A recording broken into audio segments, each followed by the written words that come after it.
que Deus quer quando constrói família. Qual é a verdade de Deus? Qual é o fundamento da família? Qual é o princípio de tudo isso? Amém? Então vamos começar com o versículo que foi cantado aqui, Josué 24:15. A irmã vai me ajudar colocando ali também. Então alguns a gente vai ler, aí alguns a gente lê ali também. Amém?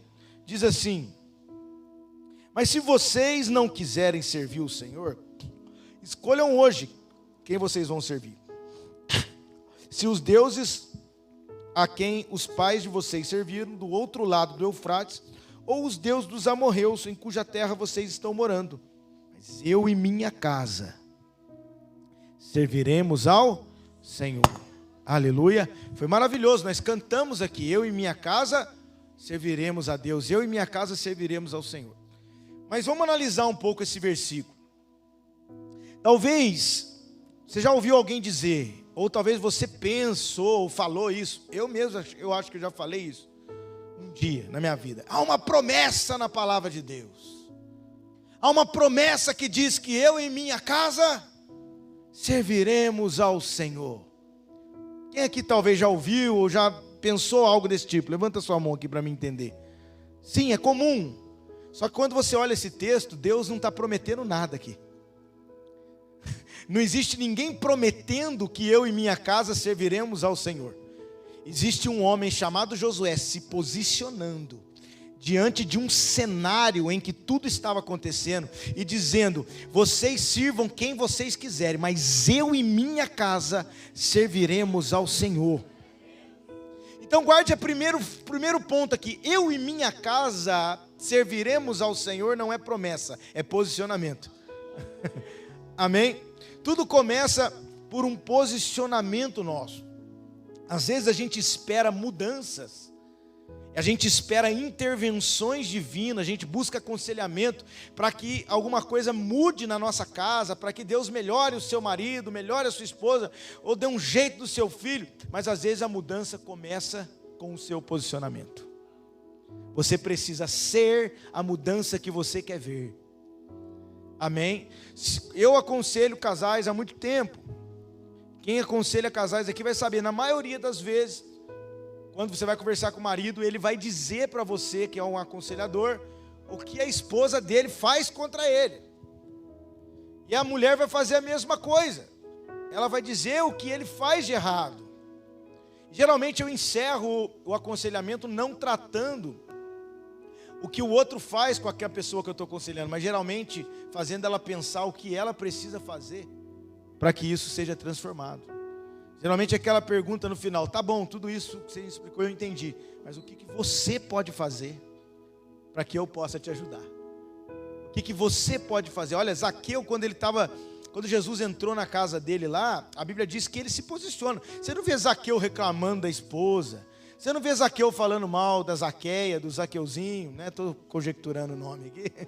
Você não vê Zaqueu falando das coisas, você vê Zaqueu falando dele, você vê Zaqueu dizendo: Senhor, eu me arrependo, Senhor, tudo que eu roubei eu restituo, e eu vou repartir. Ele tinha um defeito dele, que era essa parte do dinheiro, do roubo, e ele vai naquilo que ele está vivendo, e se arrepende, e se posiciona. Sabe como é que encerra o contexto? Hoje houve salvação nesta casa. Olha que coisa linda. Zaqueu se posiciona e Deus toca na casa. Deus está falando com alguém aqui.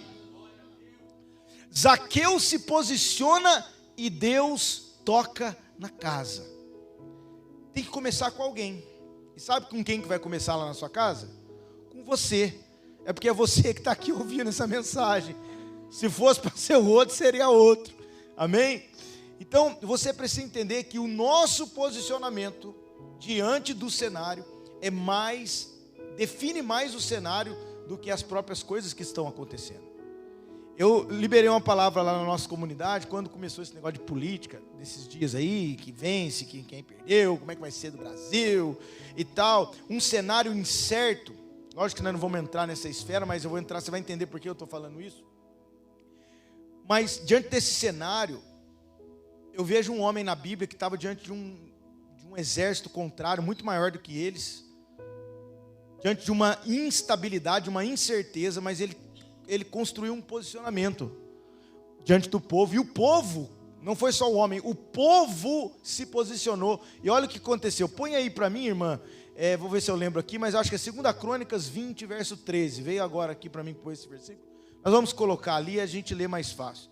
2 Crônicas 20, todos os homens de Judá, preste atenção, homens, a responsabilidade que existe sobre nós. Todos os homens de Judá estavam em pé diante do Senhor. Com quem? Com as suas crianças, suas mulheres e os seus filhos. E o que aconteceu ali? Vamos seguindo. Então, no meio da congregação, o Espírito do Senhor veio sobre Jaziel, filho de Zacarias, filho de Benaia, filho, olha a paternidade, filho de Matanias, levita dos filhos de Asaf. E o que acontece? E Jaziel disse: escutem com atenção, todo Judá, moradores de Jerusalém e rei Josafá, assim diz o Senhor, não tenham medo, não se assustem por causa dessa grande multidão, pois esta batalha não é de vocês, esta batalha é de Deus. Diante de um cenário incerto, o que o povo faz? Os homens se posicionam em pé diante do Senhor, não diante do cenário, amém? O seu posicionamento não é diante do cenário, pode ser também, mas não sem antes ser diante do Senhor. Eu fico preocupado quando nos posicionamos diante do cenário, sem antes nos posicionar diante do Senhor. E a Bíblia diz que os homens se posicionaram com seus filhos, com as suas esposas, e aí o Espírito tomou a congregação. Quando uma família se posiciona, a congregação recebe do Espírito. Há uma sintonia entre congregações sensíveis ao Espírito Santo, baseado em famílias posicionadas diante de Deus. Eu quero liberar essa palavra para a comunidade cristã, Casa da Palavra. Enquanto as famílias se ajustam, o Espírito vai direcionar cada passo dessa congregação. Não começa na congregação, começa em casa.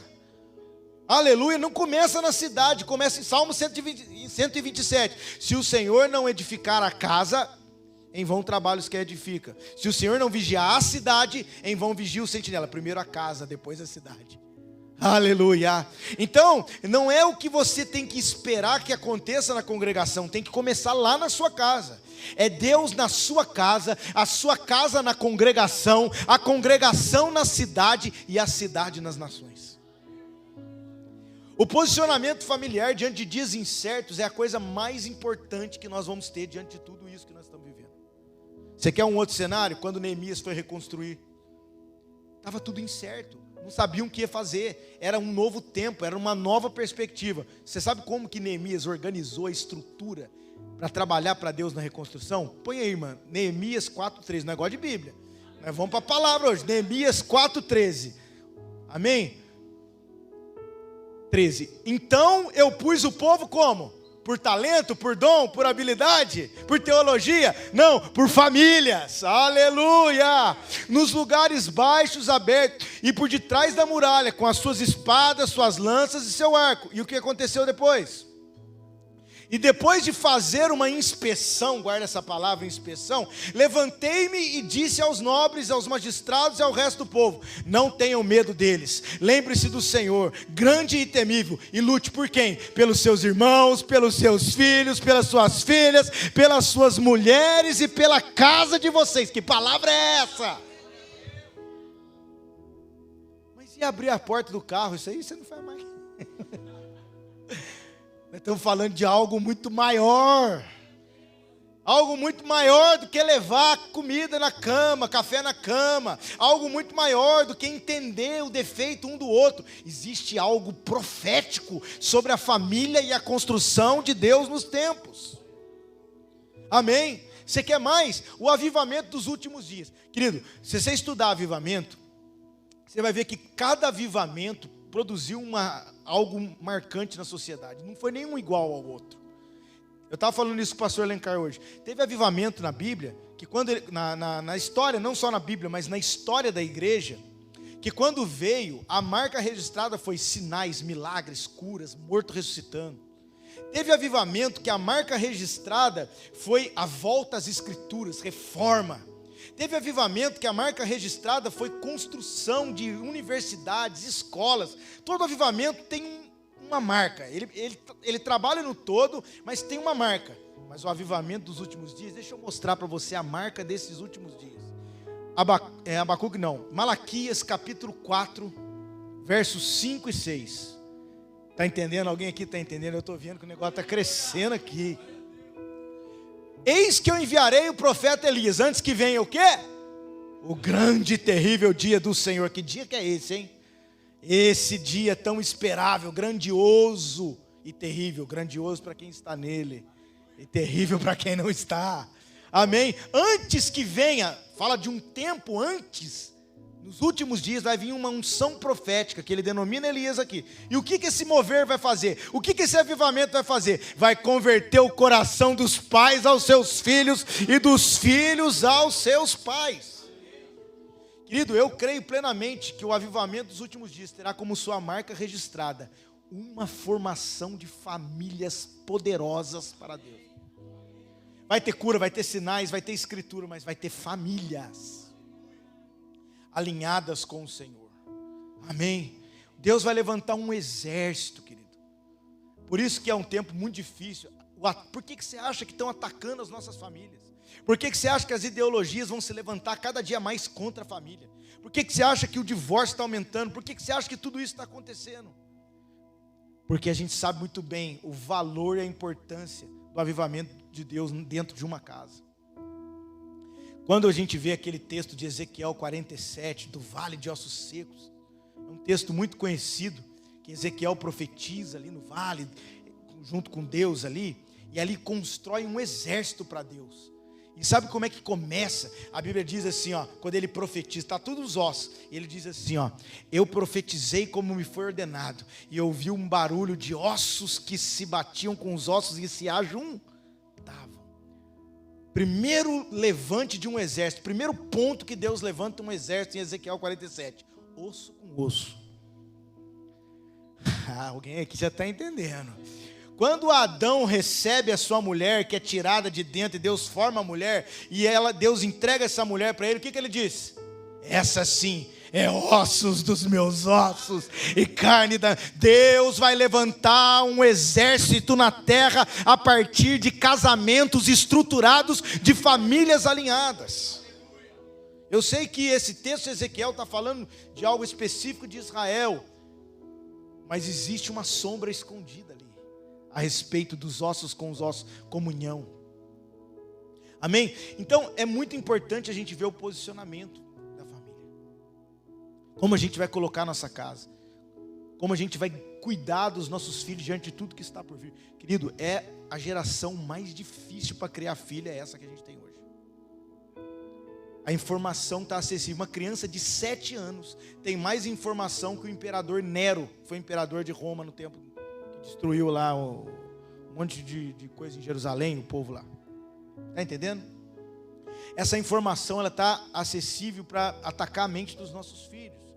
Por isso a gente precisa de posicionamento familiar. Você lembra que eu falei, preste atenção na palavra inspeção? Neemias, quando organizou as famílias, ele fez inspeção. Guarde essa palavra, você que é pai e mãe. Inspecione o seu filho. Amém? É um perigo muito grande hoje a gente arrumar tanta coisa para fazer. A demanda dos dias aumenta e a gente começa a crescer longe dos nossos filhos. E não consegue mais inspecioná-los. Não sabe o que eles estão assistindo, não sabe o que eles estão vendo, não sabe o que está acontecendo. Então, se você puder, guarde o que eu vou dizer agora, anota, faz o que você quiser com isso. Tudo que você inspeciona, melhora. Tudo que você ignora, deteriora. Eu vou repetir. Tudo que você inspeciona, melhora. Tudo que você ignora, deteriora. É um tempo de se posicionar. É um tempo de olhar para a nossa casa e prestar muita atenção em como o papel da família está presente em cenários que representam os dias que estão por vir. Você quer mais? Olha aí, Lucas 17, 26. Olha o que diz lá. Estou falando só de questões de posicionamento familiar diante de dias específicos. Lucas 17, 26. Assim como foi nos dias de Noé, assim também será nos dias do Filho do Homem. Olha aí. Vê se isso não é para a gente olhar a agenda que está por vir. E o que tinha no dia de Noé? Casavam e davam-se em casamento. E qual foi o plano de Noé? Entra na arca tu e a tua casa, meu pai. Nós vimos uma geração de Noé distraída, casando, comprando, vendendo, contra Deus, cada vez mais com princípios longe de Deus, uma sociedade que desvaloriza a família, mas nós temos um Noé. E quem é o Noé? Aquele que ouve a Deus, constrói um ambiente e coloca a sua casa dentro desse ambiente.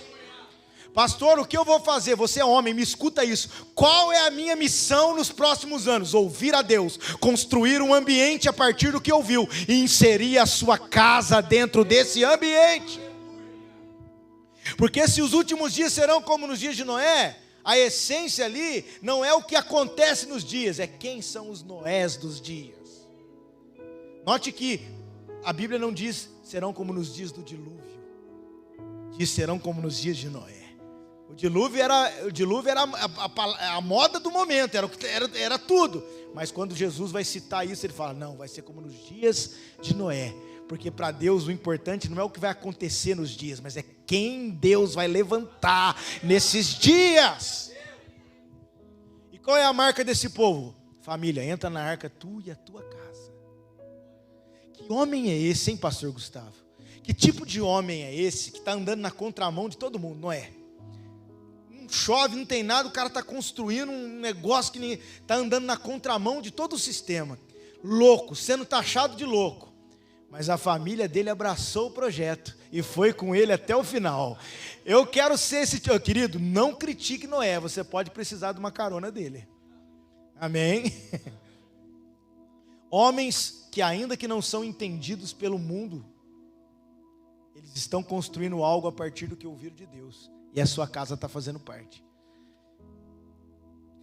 Eu não quero fazer nada que a minha família não seja incluída nisso. 1 Timóteo, se eu não me engano, 4,6 vai dizer que aquele que não cuida primeiro do seu, especialmente da sua casa, é pior do que o descrente e negou a fé. Sucesso nenhum justifica um fracasso no lar. Se fracassamos em nossa casa, fracassamos em nossa vida. Amém? Tudo começa ali. Senão não teria essa passagem. Eu já vi pessoas usando do ministério como desculpa para abandonar o casamento. Querido, eu fui pregar numa nação, não vou citar aqui movimentos, mas uma outra nação, e tinha uma convenção muito grande de igrejas, onde nós ministramos durante um tempo nesse lugar. Sabe o que estava acontecendo? A cúpula da liderança daquele ministério estava com a seguinte ideia: pegar os 3 principais pastores, que eram chamados de reverendos lá, e fazer eles abandonarem as esposas para casar com mulheres mais proféticas e espirituais. Olha o tipo de coisas que acontece dentro de igreja que a gente não imagina. Gente usando de propósito, não, a minha família me atrapalha com Deus, querido. Cuidado. A família é um projeto de Deus. Eu sei que existem circunstâncias, eu não estou generalizando, mas a gente tem que tomar muito cuidado. Uma vez um pastor que abandonou o casamento, a esposa dele nunca traiu ele, a esposa dele era da igreja, mas talvez não era tão intensa quanto ele, e ele queria a máquina ministerial que ele entrou, e aí ele usou como pretexto o versículo dizendo que aqueles que não aborrecem a sua família não são dignos do Senhor. E veio falar isso para mim, eu falei, irmão, Deus mandou aborrecer, não largar. Aí ele não falou mais comigo. Um dia o irmão chegou para mim, pastor, vou separar o casamento. Eu falei, mas por quê? É porque quando eu casei, eu não amava ela. Eu falei, quê? Quando eu casei, eu não amava. E você está querendo meu conselho? Ele falou, então vem cá na Bíblia. O que está escrito aqui? Amai a vossa esposa. Deus não mandou você casar com quem você ama. Deus mandou você amar com quem você casou.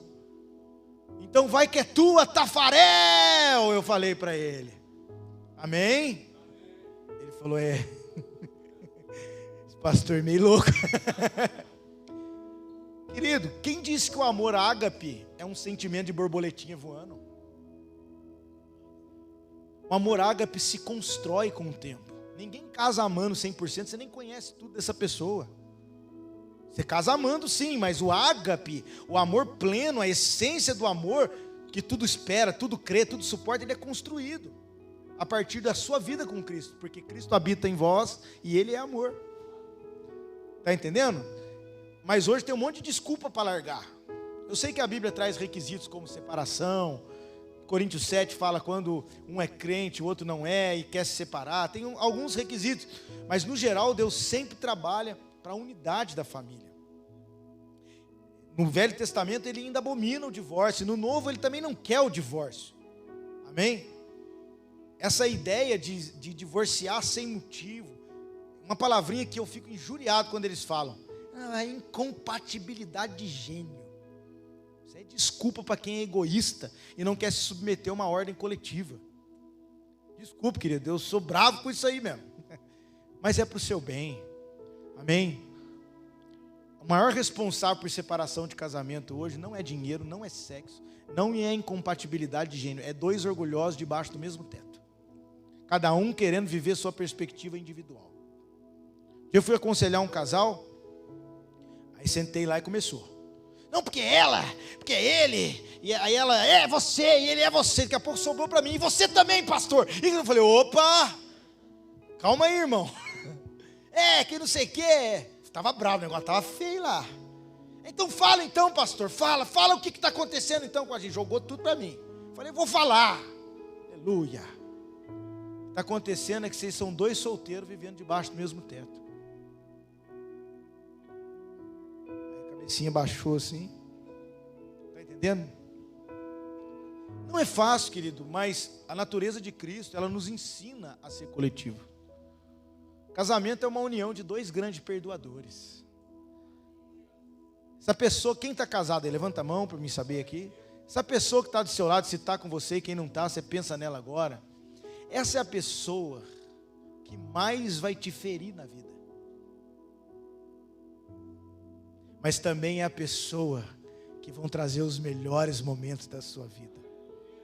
Por quê? Porque é a que mais convive com você. É aquela que verdadeiramente te conhece de verdade. Vocês estão vendo eu pregar aqui bonitinho. Vai lá conviver comigo lá. Vai lá. Pergunta lá. Você pergunta para minha esposa, quem é o Fabrício? Ela fala, é difícil, mas é um homem de Deus. Eu pago bem para ela fazer essas coisas. Mas é importante. Esses dias eu tive um termômetro para a minha vida, sabe? Eu fui pregar numa cidade do Rio de Janeiro. E aí quando acabou o culto, um dos pastores da igreja me procurou e falou assim, pastor Fabrício, rapaz, eu preciso pedir perdão, cara, eu perdi uma boa parte da sua palavra. Eu falei para ele, pastor, acontece, às vezes você estava fazendo alguma função, alguma coisa aí. Ele falou, não, é que eu estava olhando para sua esposa. Eu falei, Ele falou, não, pastor, não é isso não. É que eu fiquei impressionado com a maneira que ela reagia enquanto você pregava. Ela notou a sua mensagem, ela vibrou com a sua mensagem, ela quebrantou com aquilo que você carrega. Isso mexeu comigo, pastor. Aí eu comecei a chorar, quebrantar também por dentro e falei, puxa, cara, ainda tem algo na minha vida. Porque se aquilo que eu prego impressiona vocês, mas não faz sentido na minha esposa, eu tenho que parar. Está entendendo? E ela conhece os meus piores defeitos, mas ela ainda consegue ver. Oh, saudade que deu dela agora, meu Deus. Ainda bem que nós temos ligação de vídeo hoje, né? Hoje é mais fácil. Uma vez eu estava numa missão na Venezuela, difícil, na Cordilheira dos Andes, negócio doido mesmo. Só que um lugar bem difícil, sabe? Aí eu tô lá pregando, igual um leão, aleluia! De repente o diabo jogou uma seta na minha cabeça. Seu filho caiu na piscina, está morrendo agora. Meu filho lá, aqui no Brasil, né? Eu estava lá, sem meus filhos. Na casa do meu pai tem uma piscina. E aí seu filho está caindo lá e está morrendo. Imagina você pensar nisso. Aí você pensa, vou ligar lá, vou ver se está tudo bem. Só que eu só ia ter comunicação 5 dias depois. Pensa no negócio, cara. O que eu fiz? Joelho no chão. Porque aquilo foi uma seta para me atrapalhar naquilo que eu estava fazendo lá. Amém? Mas na mesma hora eu dobrei o joelho no chão e o Senhor no meu espírito. Quem cuida da sua casa sou eu. Quem te enviou essa nação sou eu. Alguém precisa ouvir isso. Você está preocupado como vai fazer, como vai pagar. Quem cuida da sua casa é o Senhor. Se nós tivermos dentro dos princípios do Senhor. Aleluia. Amém? Então veja bem, põe aí Mateus 19, versículo 1 em diante. Olha que interessante essa passagem bíblica aqui. Quando Jesus acabou de proferir essas palavras, deixou a Galileia e foi para o território da Judéia, além do Jordão. Grandes multidões seguiram ele e ele as curou. Verso 3. Alguns fariseus se aproximaram de Jesus testando e perguntaram: é lícito o homem repudiar a sua mulher por qualquer motivo? Olha que interessante, olha a passagem. Jesus respondeu: vocês não leram o que o Criador desde o princípio os fez homem e mulher? Olha aí, continue. E que disse: por isso o homem deixará o seu pai e sua mãe e unir-se-á à sua mulher, tornando-se os dois uma só carne. Verso 6, de modo que já não são mais dois, porém uma só carne, portanto que ninguém separe o que Deus ajuntou, aleluia. Verso 7, os fariseus perguntaram: então por que Moisés ordenou a carta de divórcio e repudiar a sua mulher? Olha o que Jesus responde. Jesus respondeu: foi por causa da dureza do coração de vocês que Moisés permitiu que vocês repudiassem a mulher, mas não foi assim desde o princípio. Olha que coisa maravilhosa que esse texto nos ensina. Primeiro, quem foi procurar Jesus com essa ideia de divórcio sem motivo? Quem? Então, filho, ideia de divorciar sem motivo é questão de fariseu. Eu duvido alguém dar um glória nessa palavra. Eu duvido. Aleluia! Amém? Esse é o papo do fariseu. É lícito, eu posso divorciar, eu posso repudiar sem motivo? Meu pai da glória, só aqui nós já matamos 10 divórcios, né? Espalhe essa mensagem por Contagem, Belo Horizonte, amém? Glória a Deus. Mas onde está o fundamento aqui? Jesus falou: vocês não viram como era no princípio? Jesus está querendo pegar a ótica da família, do casamento, e levar na onde? No princípio, na origem. E aí eles vão de novo: mas Moisés mandou carta de divórcio. Aí ele falou: não, isso é dureza do coração, mas não foi assim no princípio. Deus está dizendo, primeira coisa: eu não criei o casamento para separar. Amém? Eu não gerei a família para que isso se rompesse. Não era assim no princípio. Agora, a gente não entende como que Deus formou a família no princípio. Ele começa, olha, os 2 primeiros capítulos da Bíblia começam com um casamento e a Bíblia encerra com um casamento. Amém? Quando Deus vai falar de casamento, Ele ensina o motivo do casamento. Eu fiz um vídeo, acho que foi aí que eu comecei a pregar a família. Uma vez eu fiz um vídeo, e esse vídeo viralizou. E um monte de lugares, assim, foi lá para o Japão, mandaram mensagem, um negócio meio doido. A internet é muito louco, né? Você nem conhece nada, daqui a pouco seu vídeo está lá no Japão. Um dia tinha um vizinho ali da minha casa, que tinha um trailer de lanche lá. Um dia eu fui comer um lanche lá, ele falou: você é o Fabrício? Eu falei: sou. Ele falou: rapaz, chegou uma mensagem sua aqui para mim. Eu falei: eu moro aqui. Então, mas quem mandou a mensagem para mim foi meu amigo do Mato Grosso. Eu falei: meu Deus, o cara mora do meu lado, e o amigo do Mato Grosso apresentou eu para ele, né? Mas aí esse vídeo tinha a seguinte pergunta, eu vou falar sobre isso com vocês aqui agora: por que você se casou? Por que você se casou? Você sabia que tem gente que casa por dinheiro? Você sabia que tem gente que se casa por carência? Você sabia que tem gente que se casa para fugir de casa? Você sabia que tem gente que se casa por causa de sexo? Esses aí não entenderam nada, né? Tem gente que se casa por vários motivos. É por isso que hoje nós temos um índice, eu não me lembro quanto que está, mas eu acredito que no Brasil, acho que uns 80% esse índice de divórcio está crescendo. Fizeram uma entrevista com 30 países acerca do divórcio, quem aprovava o divórcio. O Brasil, dessas 30 nações, ficou em primeiro lugar nessa pesquisa, do país que mais aprovava o divórcio. Porque talvez as pessoas se casam por motivos errados e mantêm a sua relação no motivo errado. Mas a relação tem fundamento. Às vezes você se casou por um desses motivos que eu falei aqui. Agora, e você está aí com seu marido, com sua esposa. O que eu faço então? Muda a motivação agora do seu casamento. Porque se o terreno do seu casamento for dinheiro, for sexo, for carência, uma hora isso não vai sobreviver. A Bíblia dá um motivo para casar. Já viu isso na Bíblia?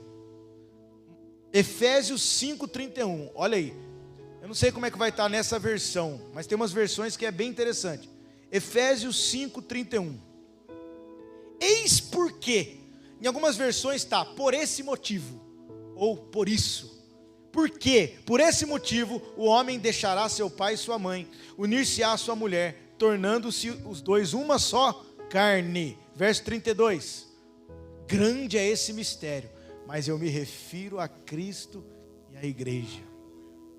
Paulo vai ensinar o motivo. Olha por que o homem deixa seu pai e sua mãe. Você fala, mas por quê? Aí ele aponta para o plano de Deus, o propósito. Cristo e a igreja. Jesus está comparando o casamento com a planta da construção que ele quer fazer para a eternidade. O casamento de Cristo com a igreja para um reino eterno. Quem já viu uma maquete? Olha a importância do casamento no plano de Deus, querido. Antigamente, quando você ia comprar uma casa, você visitava lá o negócio, você via uma maquete de isopor. Hoje é tudo 3D, né? Antigamente, quem já viu uma maquete de isopor, assim, que as coisas, né? Por quê? A maquete é você olhar como vai ser a sua casa que você vai comprar. Ela é um reflexo, ela é um desenho, um reflexo do original que você vai adquirir. Então, Deus, quando desenhou o plano dele para a eternidade, ele usou o casamento de maquete. Olha o tamanho da responsabilidade da nossa relação para o plano de Deus. Deus podia ter escolhido a nuvem juntando com a montanha. Olha que coisa linda. Deus podia ter escolhido a praia quando o mar recebe o sol na viração do dia. Assim vai ser meu plano. Olha que coisa linda. Mas ele decidiu escolher o casamento para representar o propósito dele. Então, qual é o motivo do casamento? Cumprimento do propósito em Cristo. Casamento, você não se casa para suprir carência, você se casa para cumprir propósito. Você não se casa com a motivação principal de estabilidade de vida, você casa para cumprir um plano para Deus. Então você precisa primeiro entender a origem do casamento. Olha só, quando Deus fala para Jesus na sua primeira vinda, ele veio casar ou cumpriu a missão? Mas na segunda vinda ele vem para casar. Amém? Quer casar, homem? Não casa sem missão. Primeiro entenda a missão, depois casa. Eu falo isso para o solteiro. O que eu preciso para saber se eu, principalmente para as meninas, o que eu preciso saber se esse homem é de Deus? Fala assim, o que Deus deu para Adão antes de dar a mulher para ele? Primeiro, Adão tinha intimidade com Deus. Segundo, Adão tinha uma missão em Deus. Terceiro, Adão tinha um trabalho. Quer saber se esse homem é para a sua vida? Ele tem uma missão em Deus? A gente fala muito que a mulher tem que ser submissa ao homem, né? A gente já viu, tem uma polêmica muito grande nisso. Porque essa submissão não tem a ver com... Tem homem que fala, seja submissa, pega um copo d'água para mim. Não, querido, tem nada a ver com isso. Não, mas eu sou o cabeça. Não, você é um cabeção. Porque a submissão ao homem não é ao homem como pessoa, mas é o governo de Cristo sobre o homem. Cristo é o cabeça do homem, o homem é o cabeça da mulher. Se Cristo é o cabeça do homem, o homem já não tem cabeça. Então um homem que não tem Cristo, que não tem missão, não pode cobrar submissão. A palavra submissão fala debaixo da missão. Submissão.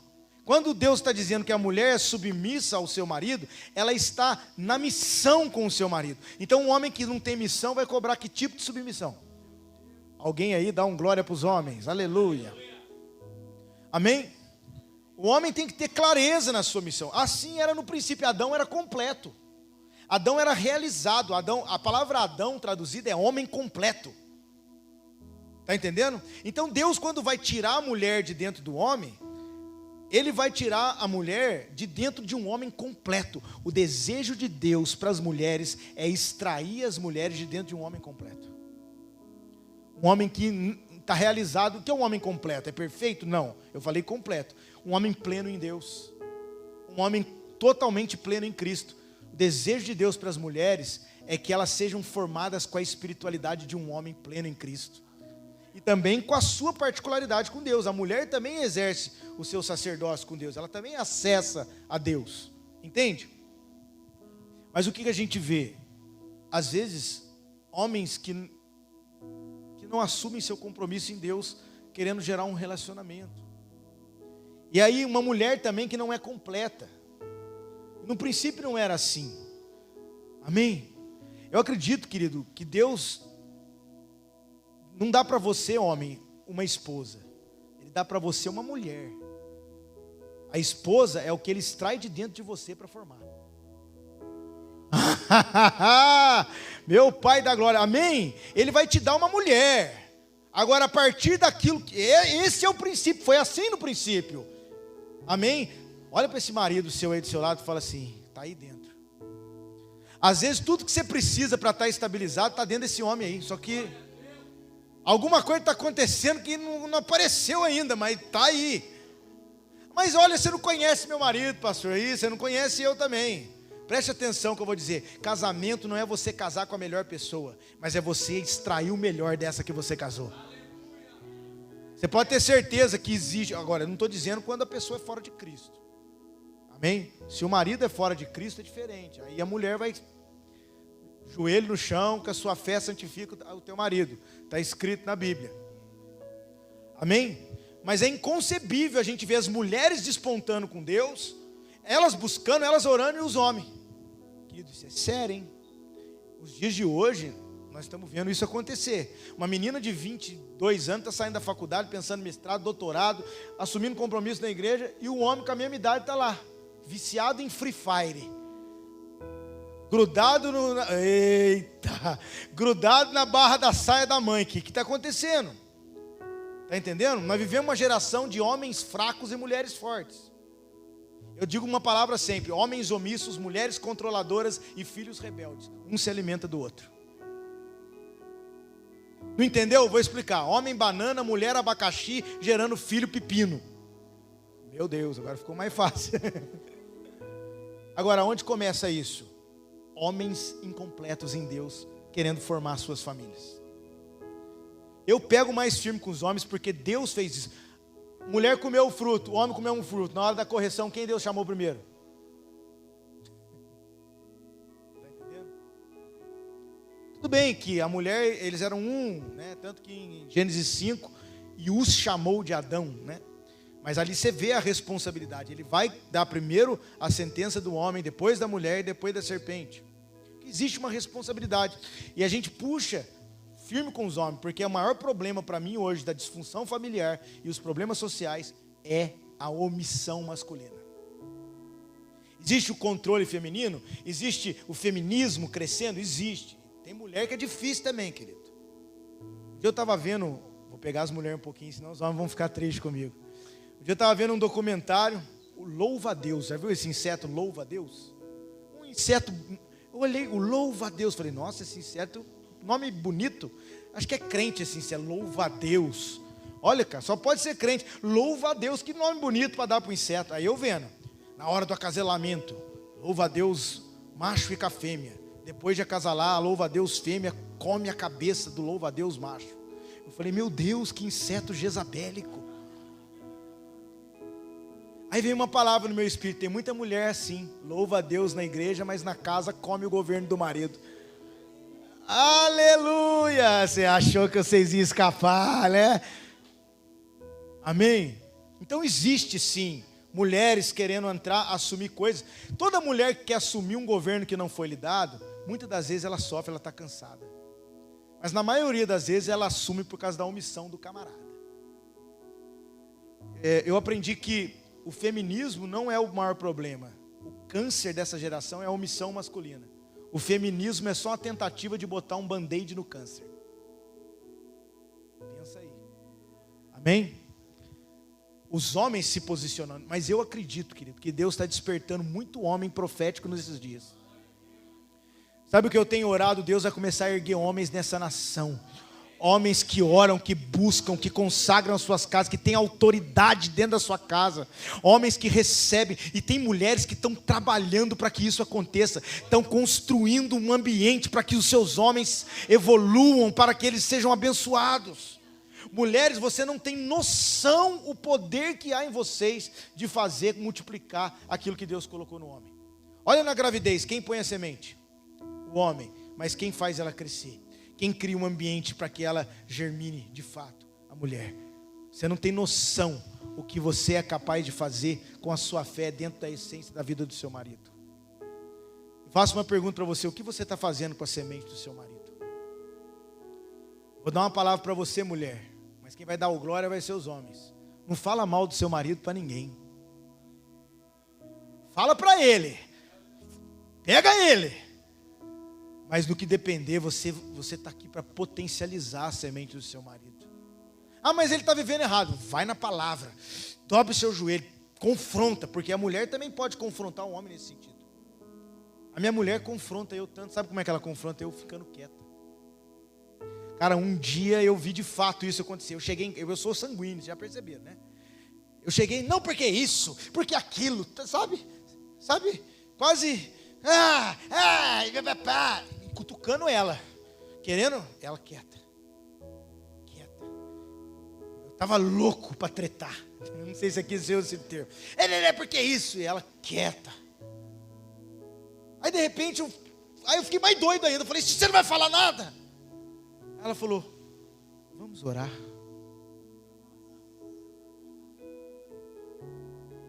Covardia isso aí. Fui pro quarto quietinho. Em vez de eu estar murmurando, era para mim estar fazendo o quê? Orando. Dobrei meu joelho e Deus me lavou no quarto, cara. Me lavou. E a Bíblia vai dizer isso, 1 Pedro 3:1. Vós mulheres, se o vosso marido, ganhe o vosso marido não com palavras, mas com o seu procedimento. Resumindo aqui o texto. Amém? Então, o discurso do silêncio, muitas das vezes, não é só a mulher, o homem também tem que saber o momento de ficar quieto. A Bíblia diz que quando eles foram rodear a muralha de Jericó, 6 dias em silêncio, é ou não é? 6 dias, querido, tem muralhas que só caem no silêncio. Recebe essa palavra aí. Existem muralhas que só caem com... Tudo bem, aquela eles gritaram, mas no silêncio o ambiente foi construído. Às vezes o melhor discurso nasce no silêncio. Amém? Então, a gente vê muito o papel da mulher sendo gerada, formada por um homem completo e gerando fruto, os dois juntos em sintonia para Deus, é a essência do casamento. Agora, a gente tem uma ideia errada de encontrar almas gêmeas. A metade da laranja, Fábio Júnior, né? A metade da laranja, minha metade. Esse negócio é perigoso. Porque você fica 2 pessoas pela metade querendo se juntar. Quer ver? Eu vou usar um exemplo aqui. Ô Lucas, vem cá, meu amado, me ajuda aqui. Você não está fazendo nada mesmo? Ajuda eu. Já estou íntimo desses caras aqui. Perdão, tem mais um copo aí? Me ajuda com mais um copo descartável. Vamos fazer um negócio aqui para vocês entenderem isso. Esse aqui já está mais ou menos pela metade, né? O outro pela metade também. Isso aqui vai virar uma chave agora na sua vida, hein? Veja, é 2 metades. Com essa ideia, eu vou casar com alguém que me completa. Porque eu estou mal, eu não sou completo. Querido, nunca foi pessoas incompletas. Deus sempre quis unir. Assim ele disse para os fariseus, como era no princípio. Um homem completo, uma mulher sendo gerada dessa realidade completa. Aí você pensa, a mulher, ela está incompleta. Pela metade, está dando para ver aí, não? Aí ela chega e fala, ai, eu estou tão mal, né? E aí ele vem, o marido vem e empresta o cartão de crédito para ela, aleluia. E aí ele faz tudo para ela, ele dá carinho, né? Aquele homem bom, aí ela se sente, e quando ela está mal, ele parece que ajuda, faz tudo, aí ela vai enchendo, ela começa a ficar cheia, só que como é que ele fica? Ele fica vazio. Aí, põe metade aqui, é a mesma coisa do outro lado. O homem está vazio, ele está na metade, aí a mulher é compreensiva, deixa ele jogar bola com os amigos, olha que coisa linda, deixa ele lá, ela é compreensiva com ele, então ela começa a encher ele, e ela entende, vai enchendo, irmão, ela entende, vai dando tudo certo, aí ele se sente completo, e como é que ela fica? Ela fica vazia, aí fica 20, 15 anos de casamento assim, um enche aqui, esvazia lá, enche lá, esvazia aqui. Aí passa 10, 15 anos, você vê que não resolve, você vai procurar outro copo. Aleluia. A vontade de Deus para o casamento não é isso. É isso aqui, ó. É uma pessoa completa com outra pessoa completa, alinhando num plano eterno. E Deus fala assim: agora sim eu posso derramar minha porção. E isso vai começar a se espalhar para a cidade, para a congregação, para os lugares. Eu não sou de fazer esses teatros, mas hoje tenho vontade. Derrubei um pouquinho de água aqui, mas obrigado, Lucas. Só para você entender, querido, que no princípio não era assim, eu depender de alguém para me completar. Não, eu sou completo, ela é completa, e nós juntos no Senhor nos tornamos um. Se um tiver que ficar suprindo o outro o tempo todo, por isso que o fundamento do casamento, da família, no princípio, não é suprimento de necessidade. Então preste atenção no que eu vou dizer agora. Lembra que o motivo do casamento é o propósito? Existem 2 terrenos que você pode plantar o seu casamento. Um deles é o terreno da expectativa. O outro é o terreno do propósito. Todo mundo, quando casa, a maioria dos casamentos planta na expectativa. O que ela vai fazer para mim? Será que ela vai me entender? Eu quero ter uma vida... os homens falam, eu quero ter relação todos os dias, né? Ela fala, eu quero um marido compreensivo, que nunca fica nervoso. E as novelas vendiam essas antigamente. Eu não vou nem perguntar quem já assistiu novela, porque misericórdia. Mas a mídia, ela vendia isso, o homem perfeito, né? Aquele cara que salva ela no acidente do trânsito. Aí você vai e chega na sua casa, está lá o Homer Simpson, sentado no sofá. Né? Na verdade, querido, essa ideia, ela sempre foi prejudicial. Os casamentos, na sua essência, eles são, em primeiro lugar, espiritual, em segundo lugar, sentimental, e em terceiro lugar, carnal ou sexual. Mas qual que é a ordem das pessoas quando procuram um casamento? Que é primeiro a satisfação dos desejos pessoais, as suas expectativas. Segundo, o sentimento, e quando dá e se dá, tem algo de espiritual na relação. É por isso que nós temos esse índice de divórcio. O primeiro fundamento não é casar por necessidade, é por propósito. Então, no terreno da expectativa, querido, uma hora esse casamento não vai sobreviver. Ela não vai atender todas as suas expectativas. E ele também não vai. O casamento, ele tem que estar fundamentado no propósito. Não é o que eu espero, é o que Deus faz. Não é o que eu quero, mas o meu casamento, ele não está aqui para mim. Eu não casei para mim, eu casei para Deus. Querido, antigamente o nível de divórcio era muito pequeno. Na época dos nossos tataravós lá atrás. Você via casos de divórcio? Quase nunca, é ou não é verdade, se você estudar? Por quê? Porque a concepção das pessoas quando entrava na relação era o seguinte: a relação é um propósito para melhorar a sociedade, para criar bem os filhos, e é um sacramento divino. Até quem não era crente tinha a mentalidade do casamento como um sacramento divino e algo para um bem-estar social. Então, quando a pessoa entrava numa relação, ela fundamentava ela num propósito, para a vida, para Deus, para a sociedade. Mas no iluminismo veio uma outra ideia. O iluminismo, ele vem dizendo assim: não, casamento é o seguinte, você tem que escolher alguém que te satisfaça pessoalmente, sexualmente e individualmente, emocionalmente.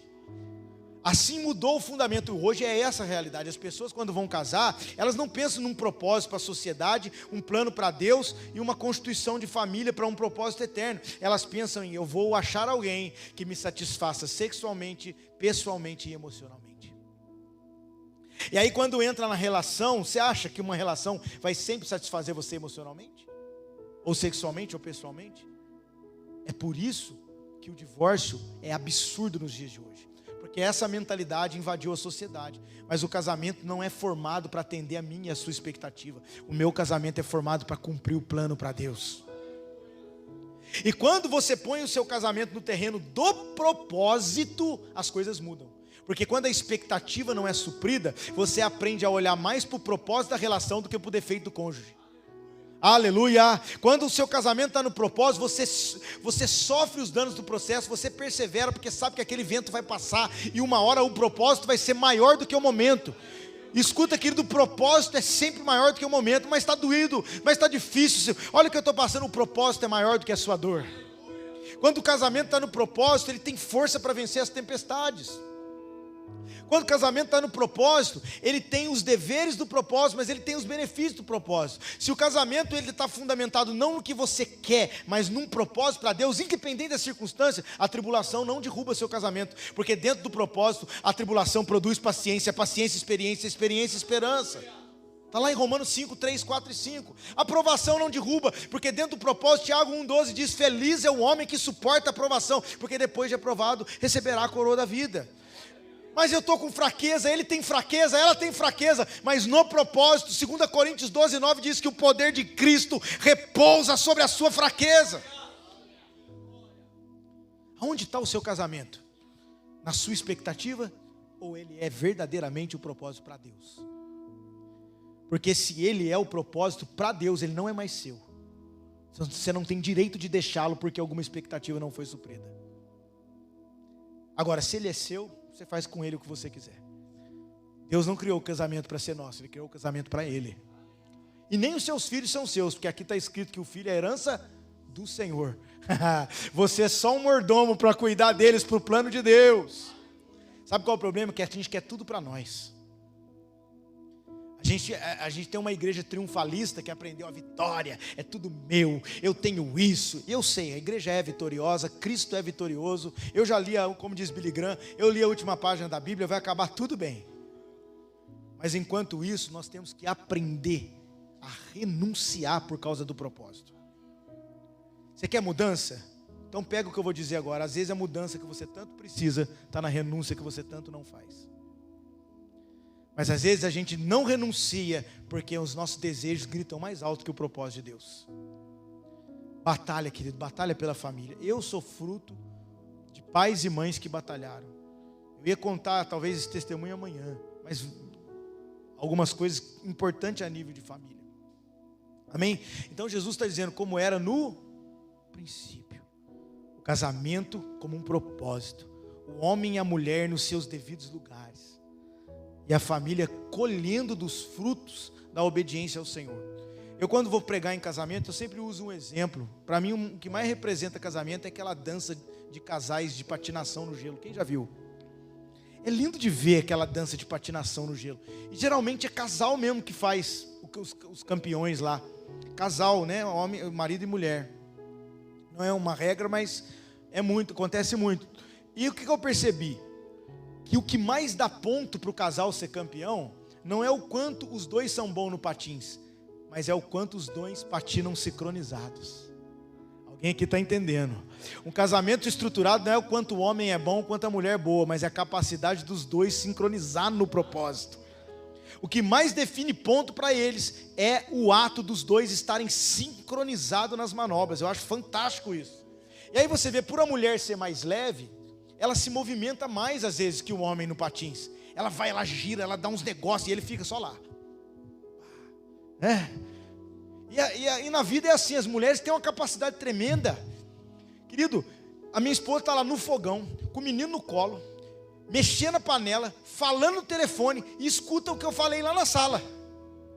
Querido, eu para me mascar chiclete, andar de bicicleta, eu quase dou um nó no pedal. Porque as mulheres têm elas se movimentam. Então, mulheres, a mulher pode se movimentar. Às vezes a mulher prega, às vezes a mulher fala, às vezes a mulher tem uma evidência grande. E não há problema nisso. Mas sabe o que eu acho lindo na patinação? É que ela se move, se move, se move. Mas o final do movimento dela é o braço do marido.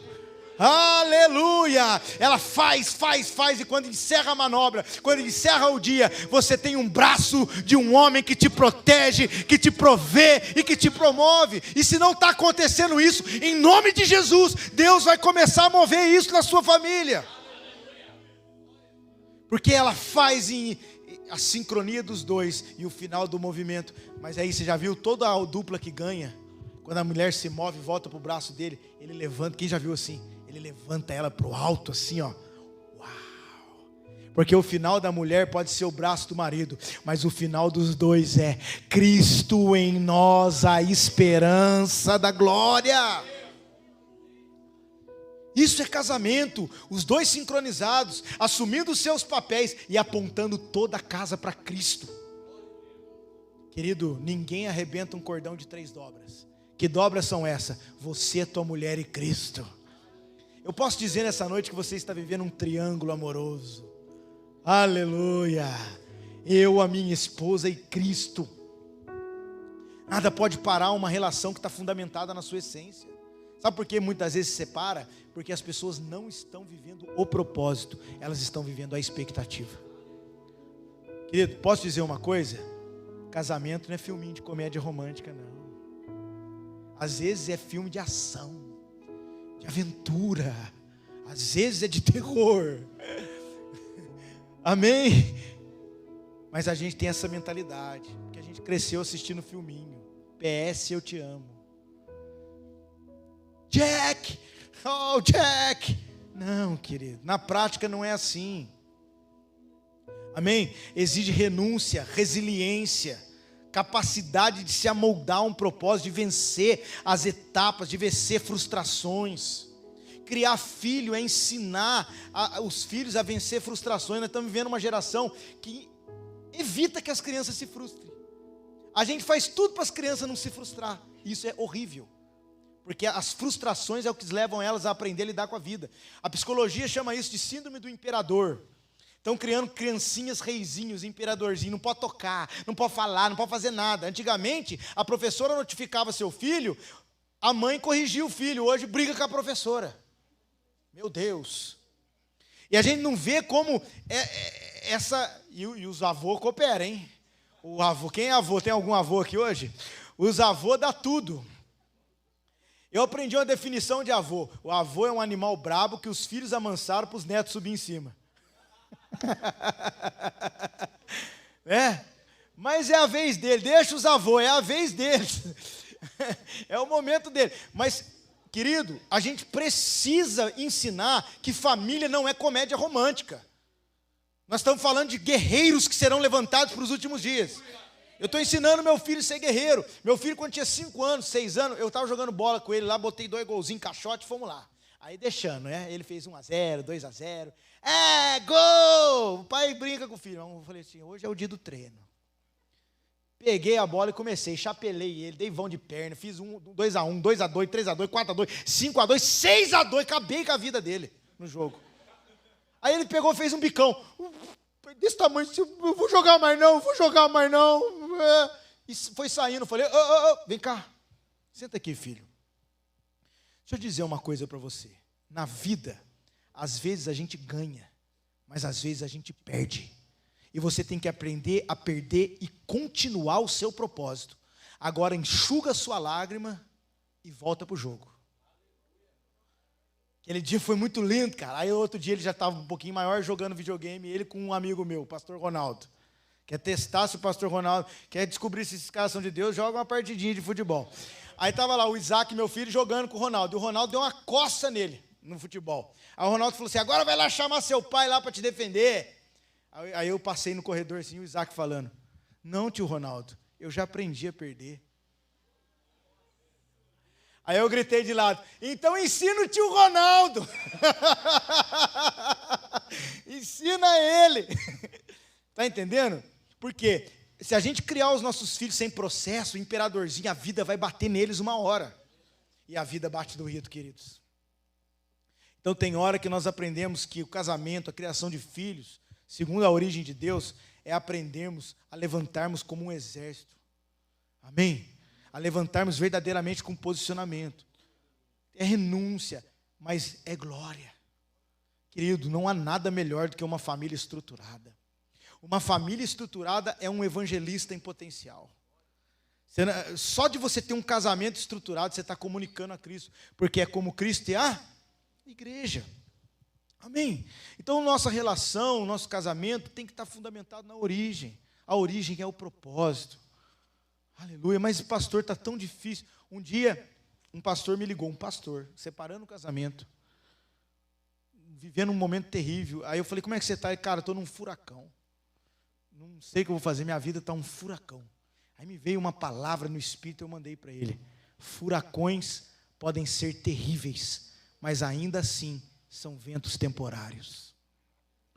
Por mais difícil que as coisas podem estar, tudo na vida passa, mas a palavra do Senhor permanece para sempre. Pastor, como é que eu vou curar minha casa? Como que eu vou criar meu filho? Como eu vou estruturar meu casamento? Na palavra do Senhor. E o que nós falamos aqui nessa noite? A palavra do Senhor. O que edifica a nossa casa é verdadeiramente estarmos cumprindo um propósito para Deus. Amém? Nós não vamos ser surpreendidos, atendidos em nossas expectativas. Por isso precisa de perseverança. que é perseverar, pastor? É continuar mesmo cansado, é continuar mesmo doendo, é continuar mesmo chorando.